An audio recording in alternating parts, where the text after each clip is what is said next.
The 10 Little Ostriches. Ostrich was very proud of her 10 new chicks. All day she preened them and fussed over them, and told them how perfect they were. "You may be little fluff balls now," she said, "but remember, you are fine ostriches, and when you grow up, you'll have beautiful feathers and run as fast as the wind." One morning, Ostrich went to find some food for the chicks. She wasn't gone long, but when she returned, they had disappeared. Ostrich searched amongst the bushes, calling for her lost chicks, but they were nowhere to be found. Then, to her horror, she saw Lion's paw prints beside those of tiny feet. "Oh no," she cried, "my poor little ones!"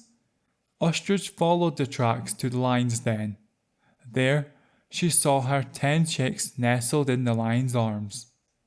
Ostrich stepped forward bravely. "Give me back my chicks," she demanded. The lion stared at her and smiled. "What can you mean?" she purred softly. "All I have are my own cubs."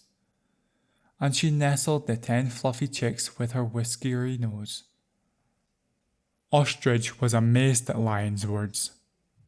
"Those aren't your cubs," she said.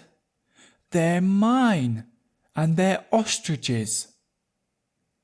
I think you'll find that you're mistaken," growled the lion. "Anyone can see that they are 10 perfect lion cubs. If you don't believe me, fetch the other animals and ask them." Ostrich flapped her wings helplessly. "I can't rescue those poor chicks on my own," she thought, so she hurried away to fetch the other animals. She found zebra and antelope, wild beast, giraffe, and baboon, who all listened to her story and agreed to meet her at the lion's den later that day. Then Mongoose came along. When she heard about Ostrich's problem, Mongoose thought for a while. "I think I can help you," she said. "But first, there is something you must do." "Of course," said Ostrich. "I'll do anything to get my poor little chicks back." "Near the lion's den, there's a huge anthill," said Mongoose. "You must dig a hole under it, with an entrance at the front and an exit at the back, and then wait for the other animals to arrive."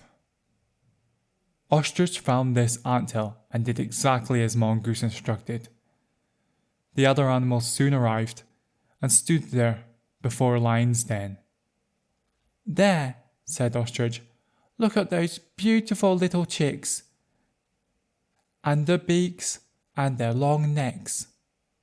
Tell Lion who they belong to." The animals stared at the 10 fluffy chicks, and then they looked at Lion. Slowly, Lion stood up.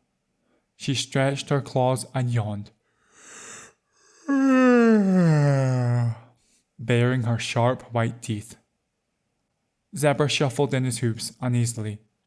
In my opinion, it's plain to see that they are obviously lion cubs," he said. Yes, no mistake," stuttered Antelope. "Definitely not ostriches. Lion cubs, without a doubt." Giraffe and Baboon nodded in agreement. Ostrich couldn't believe her ears. Then Mongoose jumped in. "What utter nonsense," she cried. "Have you ever seen a mother with hair and a baby with feathers?" Lion fixed her eyes on Mongoose and snarled angrily. But Mongoose only stepped a little closer. "We all know those chicks are not cubs, and they belong to Ostrich," she said.